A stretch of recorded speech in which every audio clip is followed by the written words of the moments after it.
Hello बच्चों। कैसे हो आप सब? आज बच्चों मैं लेकर आया हूँ एक बहुत ही स्पेशल पॉडकास्ट। एक इंटरव्यू लेकर आया हूँ एक ऐसी स्टूडेंट के साथ, एक बहुत ही ब्रिलियंट स्टूडेंट रिदिमा के साथ, जो फिलहाल है लेडी श्री राम कॉलेज में एलएसआर में। यस। और क्लास 12th में उसने टॉप करा था, जो हम आज के इस पूरे पॉडकास्ट में जानेंगे कि क्या क्या चीज़ें करी रिदिमा ने कि इतने अच्छे मार्क्स आए और उसके बाद इतने अच्छे टॉप कॉलेज के अंदर एडमिशन मिला।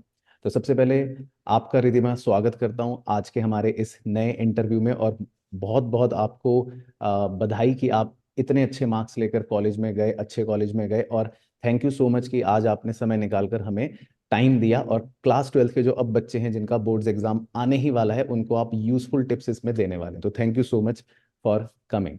Thank you sir. तो बिना कोई टाइम वेस्ट करे रिदिमा, सबसे पहले मैं आपसे जानना चाहूंगा अपने बारे में एक छोटा सा कुछ इंट्रोडक्शन। आप बताओ कि आ, कब आपका रिजल्ट आया, क्या रिजल्ट आया, उसके बाद क्या आपकी फिलहाल जो जर्नी है छोटी सी वो कैसी कैसी रही। Hmm. एक brief intro.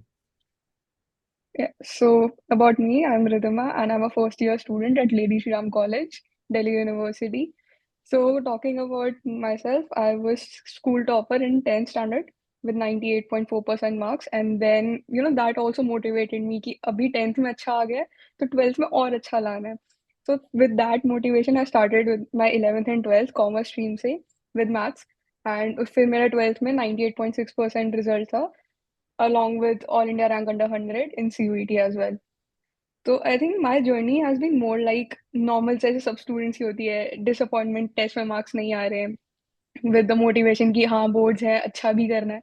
So with all those things I think हाँ रिजल्ट आया. रिजल्ट हम लोग का मई में आया था, एंड आई थिंक वो सबके लिए जो स्पेशल मोमेंट होता है रिजल्ट, विद एवरीवन आस्किंग कि हाँ आपने डिस्ट्रिक्ट में टॉप किया, आपको कैसा लग रहा है.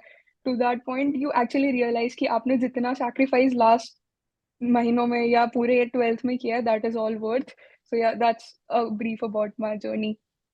ठीक है। तो जैसा आपने कहा कि आपने 10th में डिस्ट्रिक्ट टॉप करा, फिर लगा कि 12th में तो मुझे और अच्छे लाने हैं। तो 10th में 98.4 यू सेट की आए, तो फिर 12th में 98.6 लेकर आए। अपना अपना अपना बेंचमार्क आपने बीट कर दिया। बहुत अच्छा। तो सबसे पहले रिद्धिमा शुरू करूंगा 12th की जर्नी पर, आपसे कुछ इनसाइट्स लूंगा, उसके बाद सीयूईटी पर भी आएंगे क्योंकि बहुत सारे हमारे व्यूअर्स, देख लो बच्चों आप, आज आपको बहुत अच्छा कुछ सीखने को मिलेगा। और रिद्धिमा को हम बार बार पकड़ेंगे, ठीक है रिद्धिमा? मैं आपको बार बार डिस्टर्ब कर सकता हूँ बच्चों श्योर की श्योर. डिटेल्स के लिए, ठीक है? तो पहले हम रिद्धिमा से जानेंगे 12th के बारे में। तो रिद्धिमा आप बताओ, देखो अब जो बच्चे 12th का बोर्ड एग्जाम देने वाले हैं उनके पास बचे हुए हैं सिर्फ 20 दिन। और मेरे पास बहुत सारी क्वेरीज भी आई हैं, मैं निकाल के लाया हूँ क्योंकि मेरी वीडियोस में आई हैं।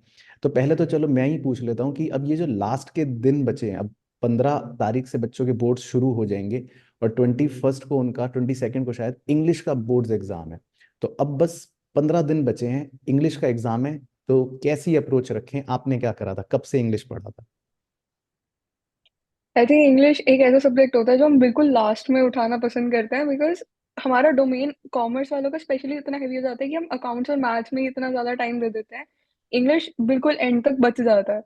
सो आई थिंक मैंने इंग्लिश बहुत सीरियसली प्री बोर्ड किया था. टेस्ट सीरीज और प्री बोर्ड्स हम लोग के दिसंबर में हुए थे.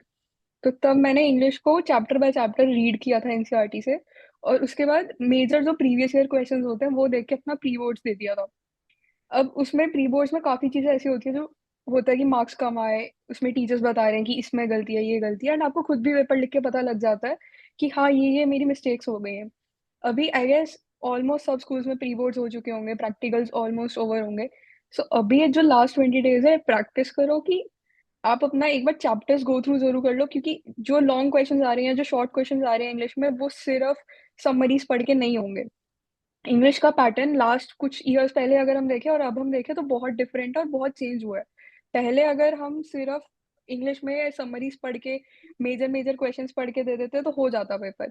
अभी I guess English is more about reading the meaning, reading in depth, कि एक एक वर्ड का आपको मीनिंग पता होना चाहिए.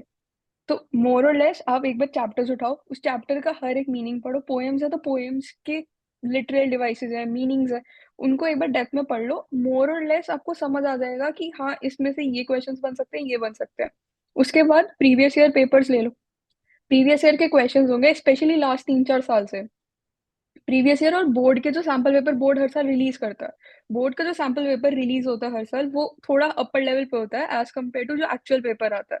तो जो अगर हम 3-4 साल के पेपर उठा ले और वो सैम्पल पेपर उठा ले, वी हैव ऑलमोस्ट 10 पेपर्स, उनको अगर हम देखेंगे, एनालाइज करेंगे, हमें पता लग जाएगा अच्छा मेन मेन ये टॉपिक से हमारे पास क्वेश्चन आ रहे हैं, ये स्टोरी के ये फ्रेम से आ रहे हैं, या इस चैप्टर से करेक्टर स्टेज बहुत बार पूछा होगा, सो उस अकॉर्डिंग हम प्रिपेयर कर सकते हैं।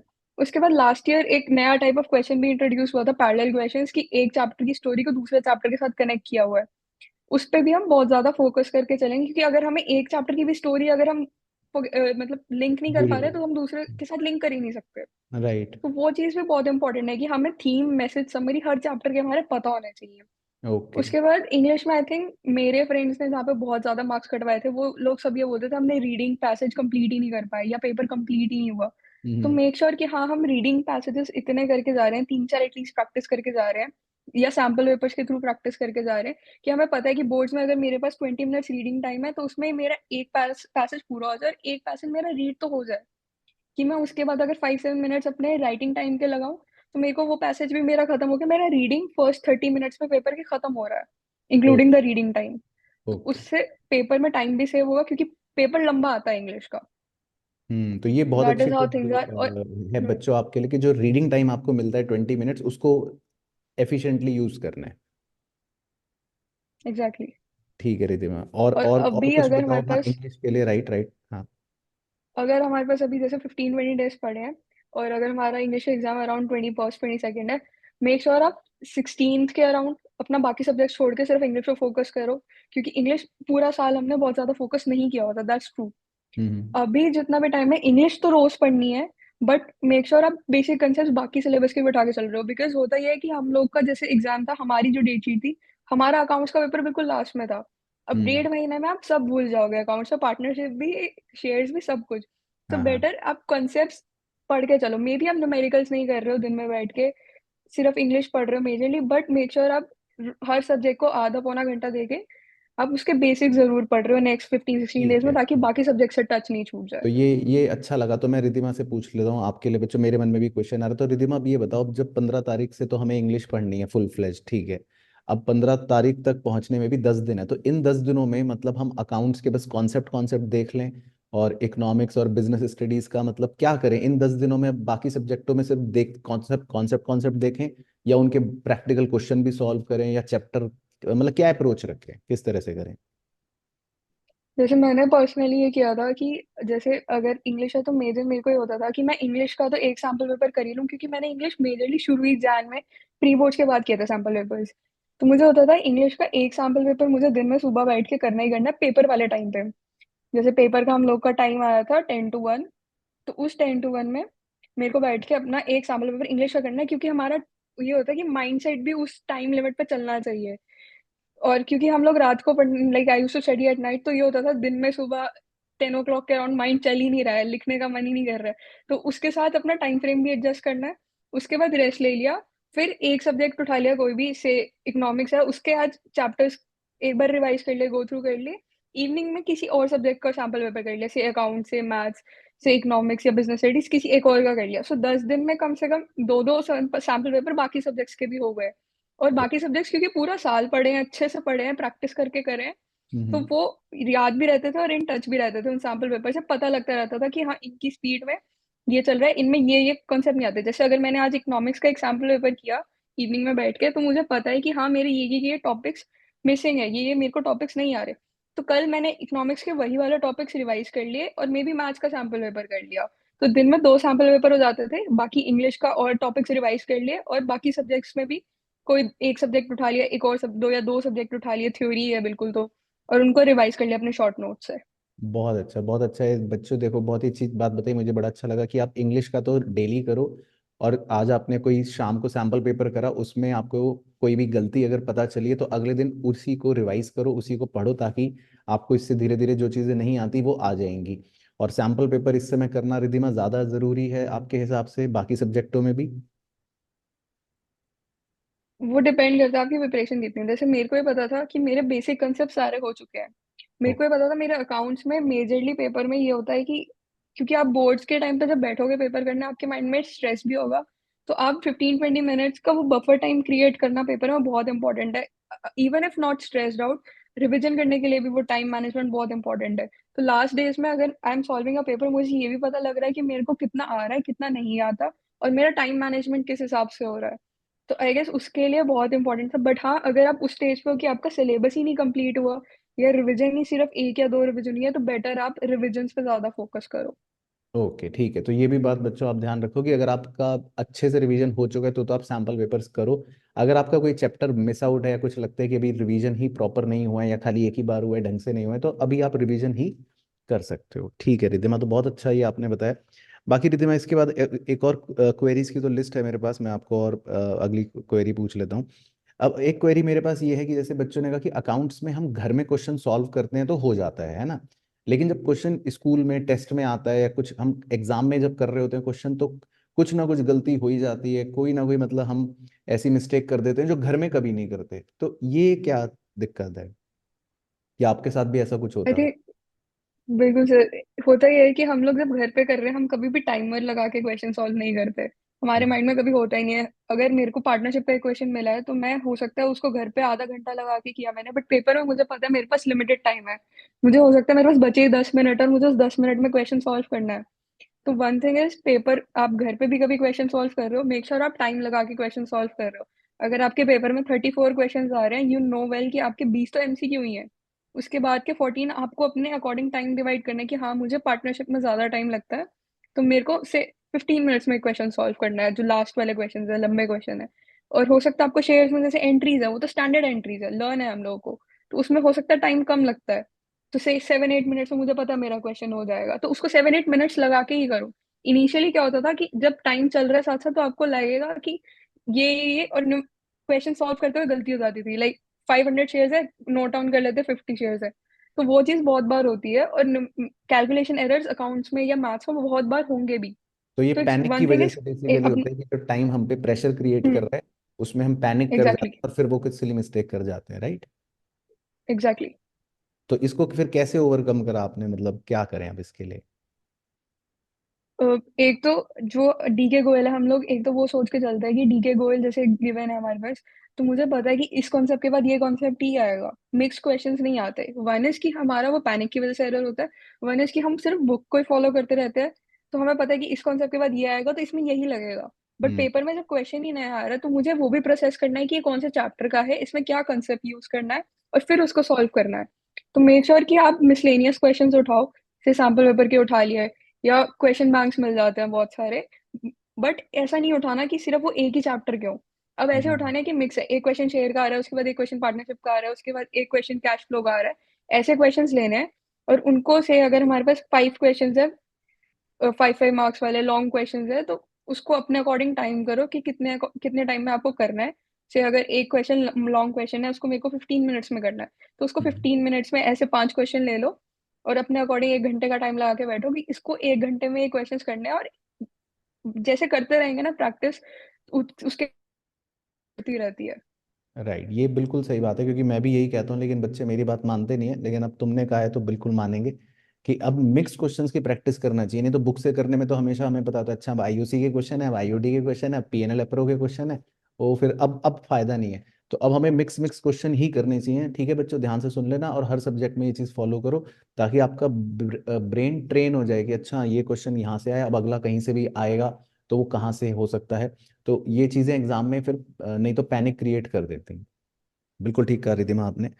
अच्छा रिधिमा, इसके अलावा भी एक क्वेरी है, एक इंडियन इको को लेकर क्वेरी आई बच्चों की कि इंडियन इको में जैसे बहुत सारे बच्चे कहते हैं हमें समझ में तो सब आ गया, अगर किसी से कहानियां सुन लो तो सब सुना देंगे कि ब्रिटिशर्स हम पे अत्याचार करते थे और ये है वो है, लेकिन अब कैसे प्रेजेंटेशन करें, कैसे लिखें, इंग्लिश क्या बुक से रटें, इस पर आपका मतलब क्या विचार है? और अपने इकोनॉमिक्स के मार्क्स भी आप बताओ सबसे पहले तो कि आपके कितने मार्क्स आए थे। मेरे 99 मार्क्स थे इकोनॉमिक्स में। तो एक नंबर आपका कैसे और कट गया था? Even I am doubtful for that, maybe some MCQ और something, I am not sure. Okay I ठीक है। एक्सपेक्टेड फुल हाँ। ऑल्दो। हाँ, बट या। मुझे भी यही था कि आप फुल लाओगे, लेकिन आपने एक नंबर कटवा दिया कहीं, चलो कोई बात नहीं। ठीक है, तो अब हाँ, बैक टू इंडियन इको का कैसे करें? I think Indian ego is more और लेस जहाँ पे आपको पॉइंट्स याद रखने पड़ते हैं। और best way to remember points whether it's Indian eco और बिजनेस स्टडीज, दोनों में मैंने यही चीज की थी, निमोनिक्स बना लो चीजों के। हाँ। जैसे कोई क्वेश्चन है, उसके हम्म। आपके 5 पॉइंट्स है, उसके फर्स्ट फर्स्ट की लेटर्स बना लो और उनसे एक निमोनिक बना लो, क्योंकि आप अगर आज निमोनिक पढ़ रहे हो, आपको 5 दिन बाद वो निमोनिक याद रहेगा और उससे पॉइंट्स याद आ जाते हैं। जैसे एग्रीकल्चर है, जमींदार की पावर हम्म। ऑफ जमींदार करके पॉइंट है, उसके बाद देयर इज अ पॉइंट की रूल ऑफ ब्रिटिशर्स, तो उससे एक निमोनिक बना लिया। वो निमोनिक आपको परमानेंट याद रहेगा और आपको एग्जाम डे पे भी निमोनिक याद करना इजी हो जाएगा, तो रिकॉल न्यूमेनिक करना कि अगर हम अच्छा जैसे मैंने। बनाते हैं रिदिमा, तो फिर तो हम्म, बहुत सारे न्यूमेनिक बन जाएंगे, क्योंकि हर चैप्टर में इंपॉर्टेंस, ऑब्जेक्टिव, लिमिटेशन है। अब वो न्यूमेनिक न्यूमेनिक ही बने जा रहे हैं, तो फिर वो फिर उस जंजाल को कैसे निकलें? मैंने मेजर क्वेश्चंस के बना लिए थे, जैसे जो बार बार प्रीवियस ईयर में क्वेश्चंस आ रहे थे। अ, जैसे क्वेश्चन एग्रीकल्चर पे हर बार एक क्वेश्चन आ रहा था, एचडीआई पे हमेशा एक क्वेश्चन आ रहा था, इंडिया पाकिस्तान वाला चैप्टर है उस पे एक क्वेश्चन कंपैरिजन का आ रहा था। तो उन मेन मेन क्वेश्चंस में आपको, अगर आप पेपर देखोगे ना पिछले उठा के, आपको वही 10-15 क्वेश्चंस मिलेंगे जो बार बार आते हैं। उन 10-15 के तो निमोनिक्स बना के हमने लर्न कर लिए, क्योंकि हमें पता है कि अगर ये 15 क्वेश्चंस में से बार बार आ रहा है, तो इस बार भी देर इज अ पॉसिबिलिटी उनमें से ही एक दो आएंगे एज इट इज क्वेश्चंस। ठीक है। वो तो क्वेश्चंस हमारे डन हो जाते हैं निमोनिक से। उसके बाद एक टाइप ऑफ क्वेश्चन आता है, कई बार हमारे भी पेपर में आता है, उससे पहले भी पेपर्स में आ रहा है, केस स्टडीज आ जाती है आईआईटी के। राइट, राइट, अब वो आते केस स्टडीज आप अपने जनरल वे में भी लिखना शुरू कर दोगे तो भी हो जाएगा। उसमें ऐसा नहीं है कि आपको लर्न ही करना है, क्रैम ही करना है। हैं। बहुत सारे क्वेश्चंस ऐसे भी मिलेंगे आईआईटी में जो आपको कॉन्सेप्ट आप समझ लोगे, आपको समझ आ जाएगा। जैसे ह्यूमन डेवलपमेंट का क्या इफेक्ट था, उसमें हम बहुत बेसिक पॉइंट्स भी बता सकते हैं, जैसे एजुकेशन बढ़ गई, हेल्थ बढ़ गई, लिटरेसी रेट पे चेंजेस आ गए। सो दिस इज समथिंग जो आपके अगर कंसेप्चुअल नॉलेज अच्छी है तो आप वो पॉइंट्स बना दोगे। और कुछ इसमें क्वेश्चन मेरा होते हैं जो एक और स्टैंडर्ड पॉइंट्स क्वेश्चन ही आ रहा है। चाहिए। हाँ, सॉरी टू इंटरप्ट, कि अब उसमें डेटा का कितना रोल है? बच्चे ये पूछते हैं कि अब हम डेटा वही सब याद करें कि एचडीआई की रैंक क्या है इंडिया की, ये सब चीज़ें कितना मैटर करता है वो डेटा या डेट्स? डेटा कभी भी एग्जैक्ट नहीं पूछा हुआ किसी भी पेपर में। आप कितने भी, मैंने लास्ट 7-8 ईयर्स के पेपर बैठ के किए थे, किसी भी पेपर में आपको कभी भी ये नहीं पूछेगा कि डेटा एग्जैक्ट क्या है।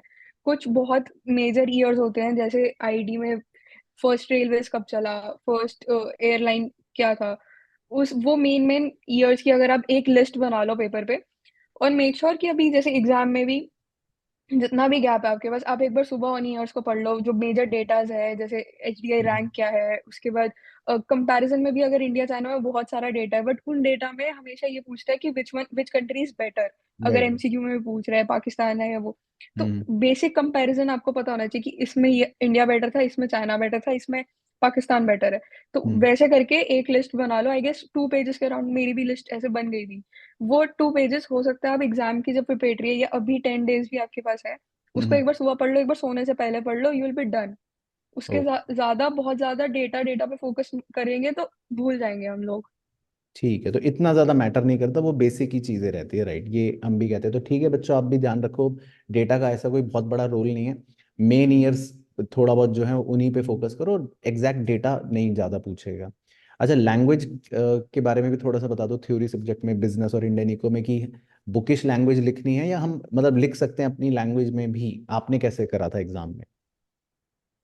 आई थिंक इको और बिजनेस स्टडी, इको में मैक्रो तो बहुत कंसेप्ट बेस्ड ही है, उसमें तो आप ग्राफ्स बना के आओगे, अपना एक्सप्लेनेशन लिख रहे हो, वो बहुत मैटर करता है। हम्म। कमिंग टू आईडी या बिजनेस स्टडीज जैसे बहुत थ्योरेटिकल सब्जेक्ट्स अगर हमारे जो होते हैं, उसमें कोई भी आपसे ये नहीं एक्सपेक्ट करेगा कि आप इज एम आर भी सेम लिख के आओ एनसीईआरटी से, या आप वर्ड टू वर्ड सेम चीजें लिख के आओ। इवन इन्विजिलेटर के पास भी या चेकर के पास भी इतना टाइम नहीं है कि वो आपका एक एक वर्ड बैठ के पढ़े। But right. मेक श्योर जो कीवर्ड्स है ना वो आप जरूर लिख के आओ।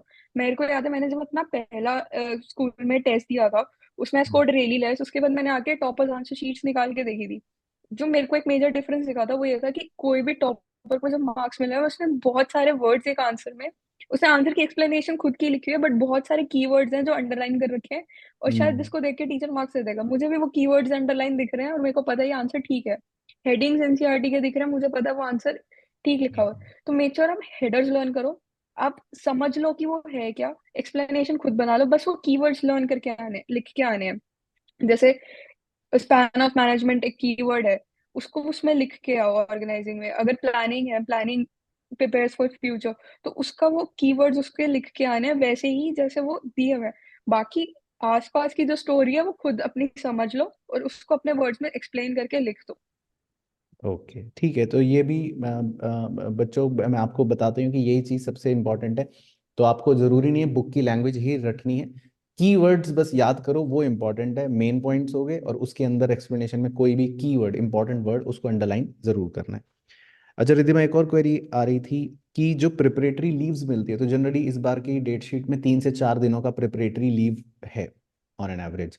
तो उन प्रिपरेटरी लीव में हम क्या करें, मतलब उसमें सब्जेक्ट को कैसे अपने आपने अप्रोच करा, आप पेपर देके घर आए उसके बाद का पूरा आप रूटीन बताओ, अगले 3 4 दिन कैसे, मतलब क्या करा।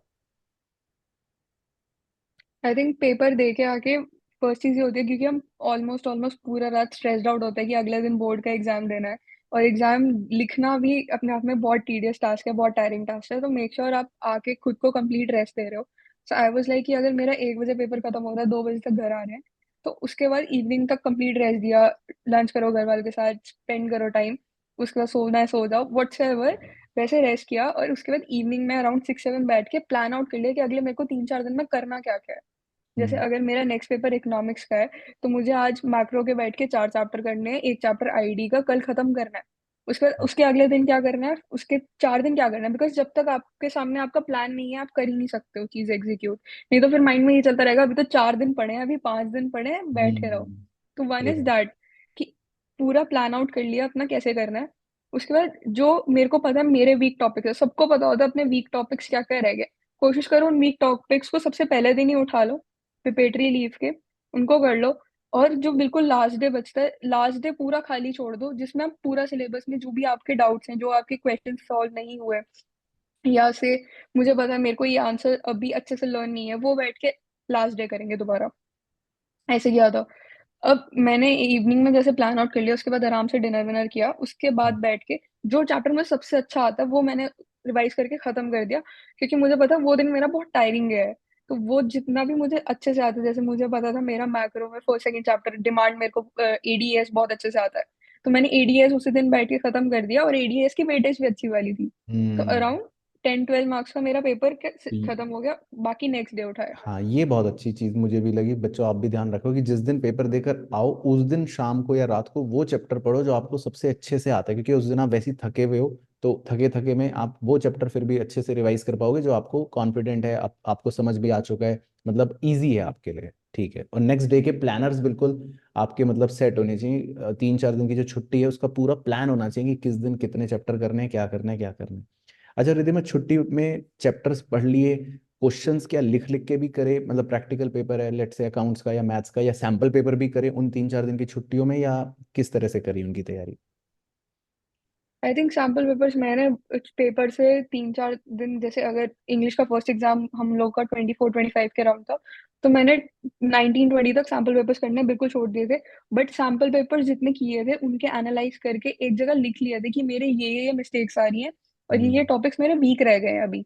तो वो चीज रिवीजन में हेल्प करती है। पेपर में सबसे बड़ी चीज होती है कि सबका सिलेबस पूरा हो जाता है, बट रिविजन्स कौन कितनी लेके आ रहा है वो बहुत मैटर करता है। क्योंकि जितना ज्यादा आपने रिवीजन किया, एक तो आप रिकॉल उतना जल्दी कर पाओगे चीजों को, उतना अच्छा आप उस चीज को पेपर में समझा पाओगे जितना आपको अच्छे से समझ आया हुआ है। तो वो राइट। चीज बहुत मैटर करती है। अगर मेरे पास लास्ट के जो 3 4 दिन है, मैंने उसमें सैम्पल पेपर्स करने शुरू करे, तो हो सकता है मेरे कुछ टॉपिक्स हो जो मुझे भूल गए हैं, और मैंने वो रिवाइज ही नहीं किया, तो मुझे रिकॉल ही नहीं हुए। तो बेटर ऑप्शन ये है कि आप एनसीईआरटी 4 दिन आपके पास, पूरे 4 दिन यूटिलाइज करो, एनसीईआरटी वर्ड टू वर्ड पढ़ लो। या अगर आप कोई रेफरेंस बुक रेफर करते हो, जैसे मैक्रो में हम यूजुअली एनसीईआरटी नहीं रेफर करते, तो उसका मेरे पास संदीप गर्ग थी, उसकी संदीप गर्ग एक बार आप पूरी अच्छे से पढ़ लो। आपने कोई नोट्स बनाए हैं, आप उसको अच्छे से पढ़ लो। जब आपके वो बिल्कुल अच्छे से हो गए हैं, तो एक बार टॉपर्स आंसर शीट नोटिस करो कि हाँ आपके पेपर प्रेजेंटेशन में और उनकी पेपर प्रेजेंटेशन में क्या डिफरेंस है। तो ये बाकी जो टॉपर की सब्जेक्ट है जैसे टॉपर हमारे, की आंसर शीट करना, एनालिसिस, वो ठीक है जरूरी, लेकिन हम ऐसे भी तो कर सकते हैं, हम टॉपर से बेहतर प्रेजेंट भी तो कर सकते हैं, तो उसी को हम बेंचमार्किंग लोग क्यों मानना, मेरा ये क्वेश्चन है। अ, क्योंकि अगर हम अपनी आंसर शीट को उससे कंपेयर करें, कुछ चीजें होंगी जो हम बहुत अच्छी कर रहे होते हैं, कुछ चीजें हम्म। होती है जो वो बहुत अच्छी कर रहे होते हैं। अगर हम बिल्कुल। कंबाइन करें तो आई थिंक वो हम एक बहुत अच्छी आंसर शीट प्रेजेंट कर सकते हैं। वो ठीक। बेंचमार्क नहीं है, उससे ऊपर ही जाना है उसे ऑब्वियसली। उसको बीट करना है बट ना, मतलब यही है, हाँ। ठीक है। Exactly okay. बट उसको एनालाइज करके ये पता लग जाता है कि हाँ किस माइंड फ्रेम से आंसर लिखने हैं। तो ठीक है। एक बार वो कर लिया। और प्रीवियस ईयर क्वेश्चंस भी याद आ जाते हैं आपको कि हाँ ये क्वेश्चन प्रीवियस ईयर में आया हुआ था, इसका ऐसे ऐसे आंसर था। ठीक तो है, तो वो भी बहुत एक बार अच्छी बात रिकॉल हो बोली जाता है। आपने रिद्धिमा, बहुत अच्छी बात बोली। देखो बच्चों, जो रिद्धिमा ने स्टार्टिंग में बोला वो बिल्कुल रामबाण दवाई है आपके सभी दर्दों की। कि आपको सैंपल पेपर्स की जो प्रैक्टिस आपने पहले करी है या जो अब आप कर रहे हो, जो अगले 10 दिन करोगे, इसमें जितनी भी गलतियां हो रही हैं इनको लिख लेना, लिख लेना। ये बात तो मैंने साल के स्टार्टिंग में कही थी कि एक मिस्टेक रजिस्टर बना लो, लेकिन अब लिख लो 10 दिनों की गलतियां, क्योंकि जब रिवाइज करोगे तो उन गलतियों को ज्यादा रिवाइज करना कि अच्छा मैंने ये गलती करी है, ये गलती करी है, ये मेरे एरर्स हैं। तो रिवीजन के टाइम पर आपको पता रहेगा कि मेरे को फोकस एरिया क्या करना है। नहीं तो फिर पागल हो जाओगे कि इतनी बड़ी बुक है, मैं कौन से क्वेश्चन देखूं, क्या पढूं। आपको उन्हीं क्वेश्चनों को, उन्हीं गलतियों को देखना है जो आप अभी कर रहे हो। तो इनको नोट डाउन जरूर कर लेना। यही यही रिधिमा आपके कहने का क्रक्स है, राइट? ठीक है। यस। ठीक है रिधिमा जी, इसके बाद रिधिमा एक क्वेश्चन और है कि अ, अभी जैसे कुछ बच्चों की क्वेरी ये भी आ रही है कि दिन में, अभी हम एक दिन में मतलब क्या इस तरह की अप्रोच रखें कि हम पूरे दिन एक सब्जेक्ट पढ़ें ज्यादा, या फिर हम उसको एक दिन में 2-3 सब्जेक्ट्स की जगलिंग करते रहें? तो आपने किस तरह से करा था, क्या आपकी अप्रोच थी? आई थिंक जैसे मैंने स्टार्टिंग में मेंशन किया, अभी जो नेक्स्ट 15-20 डेज है, इंग्लिश तो डेली ही पढ़ना है और डेली उसी टाइम पे पढ़ो जिस टाइम आपका पेपर है। ओके। उसके बाद इवनिंग में आई यूज टू ट्राई कि एक न्यूमेरिकल सब्जेक्ट में पकड़ लूँ और एक में बिल्कुल थ्योरेटिकल सब्जेक्ट रखूँ। जैसे अगर मैंने आज अकाउंट्स बैठ के एक सैम्पल पेपर किया है, तो हो सकता है मैंने उसके साथ बिजनेस स्टडीज कर लिया हो, क्योंकि अब दो न्यूमेरिकल आपके लिए बहुत हेक्टिक हो जाएगा। तो एक जैसे मैंने अकाउंट्स कर लिया, और अकाउंट्स में भी सारा कुछ नहीं करने बैठना लास्ट के 10 डेज में, या जो भी एग्जाम से पहले भी अकाउंट्स में वो क्वेश्चंस उठा के बैठो जो आपके सारे साल में मार्क हुए हुए हैं। जैसे मैंने साल में, अगर मैंने जैसे पहली बार सॉल्व किए, मेरे कुछ क्वेश्चंस नहीं हुए होंगे, या कुछ क्वेश्चंस होते हैं जिसमें मार्क कर लिया कि हर क्वेश्चन सिमिलर होता है, कुछ कुछ चीजें डिफरेंट होती है। डिफरेंट होती तो हैं। उसमें मार्क आउट कर लिया कि इसमें ये चीज पॉइंट डिफरेंट था, इसको ऐसे करना है। तो वो क्वेश्चन सॉल्व करके देख लिए, या सैम्पल पेपर करना है, सैम्पल पेपर कर लिया आज अकाउंट्स का, और उसके बाद एक थ्योरी सब्जेक्ट पढ़ लिया। कल हो सकता है मैंने मैथ्स पढ़ लिया, उसके साथ मैथ्स के साथ आपका ऑप्शनल सब्जेक्ट का ये के पास फिजिकल होता है या कुछ भी है, वो उठा लिया। या आपने इकोनॉमिक्स का आईडी का चैप्टर लर्न करना है, मे बी नेक्स्ट डे आप मैक्रो पढ़ रहे हो, मैक्रो के साथ आप फिर से बिजनेस स्टडीज पढ़ सकते हो। ऐसे इंटरचेंज करके आप इवनिंग टाइम में वो पढ़ ठीक। सकते हो। तो मतलब आपने बेसिकली इसी तरह से जगलिंग रख के ही करा वो ठीक है। अच्छा रिधिमा जी, इसके अलावा कुछ बच्चे सबसे बड़ी क्वेरी लेकर आते हैं कि अकाउंटेंसी में टाइम मैनेजमेंट कैसे करें। तो आप पहले तो अपने अकाउंटेंसी के भी मार्क्स बता दो एक बार, कितने आए थे और कैसे 3 घंटे में पूरा पेपर करा, बोला उस पे भी कुछ रोशनी आप डाल दीजिए। तो मेरे अकाउंट्स में भी 99 मार्क्स थे। तो एक एंड नंबर आपने कहाँ कटवाया? अकाउंट्स में सिली एरर था, एमसीक्यू में अगेन बहुत हरी में एक एमसीक्यू का कैलकुलेशन का एंड उसमें सिली मिस्टेक करी थी। आई थिंक अकाउंट्स में सबसे ज्यादा जरूरी होता है कि आपका टाइम मैनेजमेंट आपको सैम्पल पेपर से ही आएगा। मैंने I think around 32 sample papers किए थे अकाउंटेंसी में सिर्फ, फ्रॉम नवंबर से लेके फेब तक। जिसमें मुझे हर पेपर में मेरे को लग रहा था कि 2 to 3 मिनट्स मेरा टाइम मैनेजमेंट बेटर हो रहा है। तो वन वाह। Is that thing, but since अभी बहुत शॉर्टर पीरियड ऑफ टाइम है, I would say her single question आप जो भी कर रहे हो आप प्रैक्टिस उसको टाइम करके करना शुरू कर दो। जैसे आप एक लॉन्ग क्वेश्चन कर रहे हो, उसको टाइम कर लो कि हाँ मुझे 12 to 15 मिनट्स में उसको खत्म करना है। उससे ऊपर जा रहा है तो एक बार अपना वो चीज देखो कि आप कर कैसे रहे हो क्वेश्चन को। हम्म। जैसे अगर मेरे को प्रॉफिट एंड लॉस एप्रोप्रिएशन और उसके बाद बैलेंस शीट बनानी है, and if I am doing कि मैंने अच्छा एक आइटम का पहले ऊपर ट्रीटमेंट किया फिर दोबारा नीचे करने की कोशिश करी, ऑब्वियस है मेरा वो लेट होगा ही होगा। लंबा होगा। तो मेक श्योर कि आप अपना ट्रीटमेंट कैसे कर रहे हो, साथ साथ चीजें कर रहे हो, पा रहे हो कि नहीं कर पा रहे हो, आप सोच पा रहे हो उसको कि कैसे करना है नहीं करना, या आपको कैलकुलेशन में बहुत ज्यादा टाइम लग रहा है। वो चीज एक बार देख के चलो। अगर आपको कैलकुलेशन में लग रहा है, हो सकता है बैलेंस शीट का टोटल आप लास्ट में कर लो आके। तो वो चीज करके चलो। हर पर्टिकुलर क्वेश्चन का जब टाइम करके करना शुरू करोगे, आपकी एक्यूरेसी भी बढ़नी शुरू हो जाती है, और आपको पता भी लगता है कि हाँ 12 मिनट हो रहे हैं, तो मेंटली शुरू हो जाता है चीज कि अच्छा 12 मिनट प्रिपेयर हो खत्म हो रहे जाता हैं, मुझे इस क्वेश्चन को और जल्दी खत्म करना है। है। राइट। तो बेसिकली बच्चों टिप यही है कि आपको अब अकाउंट्स का चाहे आज एक क्वेश्चन करो, जितने भी क्वेश्चन करो अब टाइमर लगा के ही करना है, और कोई चारा नहीं है टाइम मैनेजमेंट सुधारने का, सीधी सी बात है। अच्छा अब रिधिमा जी, अंतिम पड़ाव पर जा रहे हैं हम तो ये पूछ लेता हूँ आपने, अच्छा सीयूईटी में भी इतने बढ़िया नंबर आप लेकर आई, तो उसकी तैयारी कब करी? बोर्ड से पहले करी, बोर्ड्स के बाद करी? एक बार उस पर भी कुछ आप बता दीजिए। आई थिंक हम लोग के जब सीनियर बैच में CUET came as a very huge surprise की सीयूईटी हो रहा है, क्योंकि उससे पहले हम लोग का सबका माइंड फ्रेम होता था जब बोर्ड्स हैं, बोर्ड्स में अच्छा लाना है, 98 के आसपास लेके आएंगे तो अच्छा कॉलेज मिल जाएगा। But then CUET being introduce, तो आपको कुछ भी नहीं पता कि आप करने कैसे वाले हो। तो आई थिंक मेरे अपने सीनियर बैच का जब सीयूईटी हुआ तो दे वर वेरी फेड अप की कभी पेपर कहीं आ रहा है, डेट्स चेंज हो रही हैं, सिलेबस का भी कुछ बहुत। श्योरिटी हाँ नहीं हाँ है। राइट, बहुत वो था। बहुत क्योस था।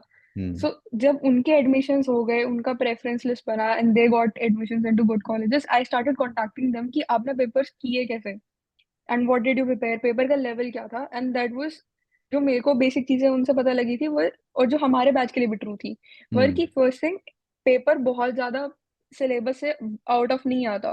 पेपर पैटर्न जितना हमने सीबीएसई में पढ़ा है, जितना हमने कंसेप्चुअली उस चीज को पढ़ा है, इट्स जस्ट कि उसी का एमसीक्यू वर्जन आ रहा है। तो अगर आपके कॉन्सेप्ट स्ट्रांग है, आप एमसीक्यूज कर सकते हो और बहुत एफिशिएंटली कर लोगे। जैसे अगर अकाउंट्स है, अकाउंट्स में पूरा क्वेश्चन सॉल्व करने को नहीं बोल रहे, लास्ट में बोल रहे मैनेजर कमीशन निकालो, करना तो आपको वो पूरा क्वेश्चन ही है एंड में हम्म। सॉल्व। वहां आपको वो चीज तो टिक आउट मतलब करके आनी है होगा बस। कॉन्सेप्चुअल बेस्ड ही, और बस पूरा एमसीक्यू फॉर्म कंसेप्चुअल है वो तो, बेस्ड है। राइट। तो आपने तैयारी बोर्ड्स के बाद ही बस जो करी करी एमसीक्यूज की? नहीं, तो जैसे मैंने 12th स्टार्ट किया था, तो मेरे हम्म। को 12th की स्टार्टिंग से पता था कि अब एंड ऑफ द डे एक एग्जाम तो देना ही देना है, और अगर नहीं भी देना है तो हम्म। बोर्ड्स में तो 20 मार्क्स के एमसीक्यू आ ही रहे हैं। तो जितने भी एमसीक्यूज आपको मिल रहे हैं, जैसे डीके गोयल है या टीएस ग्रेवाल फॉलो कर रहे हैं या संदीप गर्ग कर रहे हैं इको में, तो हम्म। उसके जो बैक में एमसीक्यूज है उनको सॉल्व कर लिए। उसके बाद समर ब्रेक आया, तो हम्म। जैसे जितना भी सिलेबस तब तक हो गया था, उसको ट्राई किया मैंने कि और कोई के सैम्पल बुक्स मिल जाए, या मेरे सीनियर्स ने कुछ क्वेश्चन पेपर जैसे उनके रिलीज हुए थे, वो क्वेश्चन पेपर्स उनसे ले लिए और उसमें से एमसीक्यू देन वो क्वेश्चन। वाले एक बार प्रैक्टिस की। हम्म। एमसीक्यू क्वेश्चन उतने ही सिलेबस के प्रैक्टिस कर लिए, तो एक बार जितना पता जितना लग गया कि सिलेबस हाँ, है। इस लेवल का पेपर आ रहा है, मेरा लेवल अभी इतना है और मुझे ऐसे इम्प्रूव करना है। वहां से एक आइडिया मिल जाता है आपको कि हाँ, आप कितना कॉन्सेप्चुअली पेपर को एनालाइज कर पा रहे हो, नहीं कर पा रहे हो।